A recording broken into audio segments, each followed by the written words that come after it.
इंदौर की राव विधानसभा और महू विधानसभा में बीजेपी की जन आशीर्वाद यात्रा का आगमन होगा। इसी को लेकर कांग्रेस प्रदेश महामंत्री अभिषेक जाट का कहना है कि अगर बीजेपी ने इतने काम किए हैं तो यात्रा क्यों निकाल रही है। अभिषेक जाट ने बीजेपी पर हमला बोलते हुए कहा कि प्रदेश में कई किसान परेशान हैं जिन्हें फसल बीमा का लाभ नहीं मिल पा रहा है। वहीं कई आंगनबाड़ी केंद्रों में छत तक नहीं है। बीजेपी सिर्फ चुनावी वादे करती है।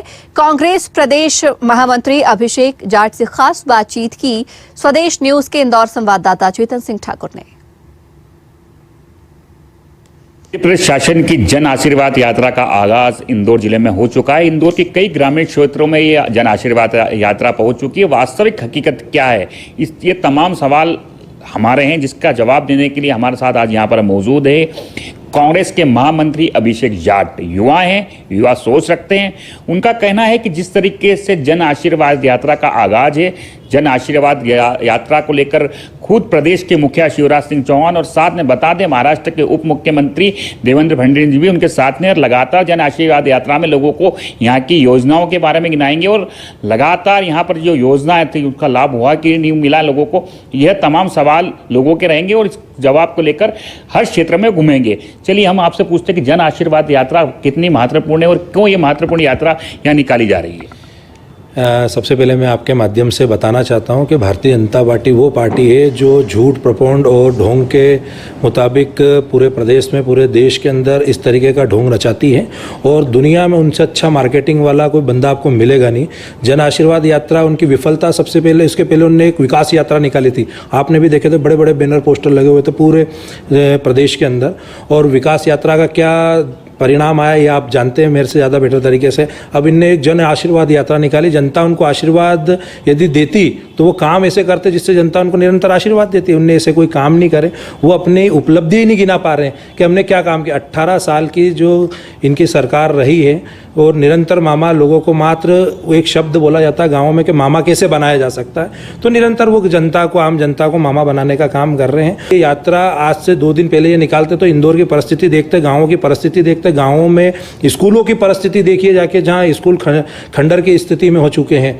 और आप यहाँ की आंगनवाड़ियाँ देखिए जहाँ पे आज बच्चों के बौद्धिक विकास के लिए जो एक स्टेप होती है, बचपने की स्टेप होती है, जिसे कच्चा घड़ा मिट्टी का होता है और उसको किस तरीके से बनाया जाता है, तो वहाँ पे भी आप जाके देखेंगे तो आंगनवाड़ियाँ सब खाली पड़ी हुई है। वहाँ पे कुछ भी नहीं, ना खेलने की सामग्री नहीं है। एक दौर मैंने देखा था, मामा है चाहे हमारे इंदौर के अच्छे बड़े बड़े नेताओं थे, वो ठेला ले लेके खिलौने बांट रहे थे, मैदानों में घूम रहे थे। तो मुझे तो एक भी जगह खिलौना नहीं दिखता। मैंने कई आंगनवाड़ियों के दौरे करता हूँ, स्कूलों में जाता हूँ, जनता के बीच में जाता हूँ, और जब जनता से पूछता हूँ तो आज जो इन्होंने एक योजना और निकाली नए सिरे से कि लाडली बहना आवास योजना, वो भी एक छला हुआ ढोंग है। क्या इसके पहले कुटीर योजनाओं के कितने लाभ इंदौर जिले में मिले, आप बताइए। आपको पता होना चाहिए कि मैं जहां बैठा हुआ हूं अभी फिलहाल की कंडीशन में देवगढ़ में हूं, आपके साथ में बैठा हूं। मैं आपको ये बताऊं कि यहां 15 साल के अंदर 10 लोगों को आवास योजना का लाभ नहीं मिला, कुटीरों का लाभ नहीं मिला। कम से कम 70 से 80 लोग लाइनों में लगे हुए कई दिनों से, आज भी लोग तिरपालों में रहते। विकास यात्रा चाहे इनकी जन आशीर्वाद यात्रा, इनमें सब में ये ढोंग करते हैं, लोगों को बताते हैं कि हमने ये किया, कुछ भी नहीं है। लोगों को राशन नहीं मिल रहा है, लोगों को स्वास्थ्य नहीं मिल रहा है, लोगों को रोजगार नहीं मिल रहा। अभी आपने बहुत बड़ा घोटाला करा है, पटवारी घोटाला। आम आदमी जो अपने बच्चों को पढ़ाता है, महंगे महंगे कॉलेज में, स्कूलों में पढ़ाने का प्रयास करता है, फिर उसके बाद में महंगी ट्यूशनें देता है, तो निरंतर वो इतना खर्च कर देता है, उसके जीवन का वो पेट काट काट के पैसा देता है, और फिर आप करते हैं घोटाला, फिर कमीशन खोरी, 50% कमीशन खोरी। आज किसी भी कार्यालय में, आज मैं मानता हूं कि हमारे जब कमलनाथ जी थे और उसके पहले दिग्विजय सिंह जब मध्य प्रदेश के मुख्यमंत्री हुआ करते थे, उन्होंने पंचायती राज स्थापित किया था, जब पंचायत को बहुत सारे अधिकार हुआ करते थे। यहीं पे तहसील के लगभग सारे काम निपटाए जाते थे। आज आदमी तहसील के 10-10 चक्कर लगा रहा, चाहे नामांतरण की बात करें, चाहे खसरा बीवन की बात करें।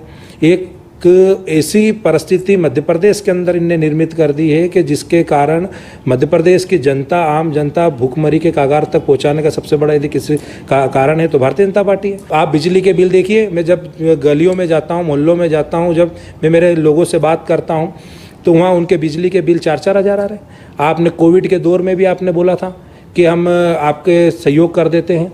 आप ये जो 450 रुपये की जो आपकी योजना भी, जो गैस टंकी की, आप कोरोना के दौर में माता बहनों को फायदा दिलाते इसका। आपने उस दौर में, साल है, सिर्फ चुनावी साल है, इसलिए योजनाएं लागू हुई है। 2 साल पहले भी हो सकती थी ये योजनाएं लागू। ये मात्र चुनावी प्रोपेगेंडा है, चुनाव के समय तक है, चुनाव के बाद में सब बंद होने वाला है। ये वो लोगों ने जो 1000 रुपये आपकी जेब से निकालते और 100 रुपये का शगुन दे जाते हैं कि हमने आपको 100 रुपये तो दिए, और फिर वापस से ये 4.5 साल बाद फिर ये दबा के कमाएंगे। आज कुछ बांट रहे हैं थोड़ा थोड़ा सा, फिर दबा के कमाने की पद्धति है इनकी। इनके पास में ऐसा कोई फंडामेंटल नहीं है जिससे ये राज्य आगे जा सके। केंद्र में और राज्य में डबल इंजन की सरकार होने के बाद में 8,364 योजना होने के बाद में एक अंतिम आदमी को 13 योजनाओं का लाभ नहीं मिल रहा। इससे बड़ा झूठ कहाँ पे मिलेगा आपको? यही तो भारतीय जनता पार्टी का सत्य है कि वो झूठ बोल के मार्केटिंग करके और अपने आप को स्थापित कर रही है पूरे प्रदेश में, पूरे देश के अंदर। ये थे हमारे साथ कांग्रेस महामंत्री अभिषेक जाट का कहना है कि जो तमाम योजनाएं हैं, अगर योजनाएं वास्तव में धरातल पर होती तो जन आशीर्वाद यात्रा निकालने का क्या तथ्य है। अब देखने वाली बात होगी कि आगामी जो चुनावी साल है, चुनावी समय है, जनता किसे पसंद करती है। वीडियो जर्नलिस्ट अभिषेक के साथ चेतन सिंह, स्वदेश के लिए इंदौर से। और इसी के साथ ही इस बुलेटिन में फिलहाल इतना ही। बने रहिए स्वदेश न्यूज के साथ। सबसे पहले देश।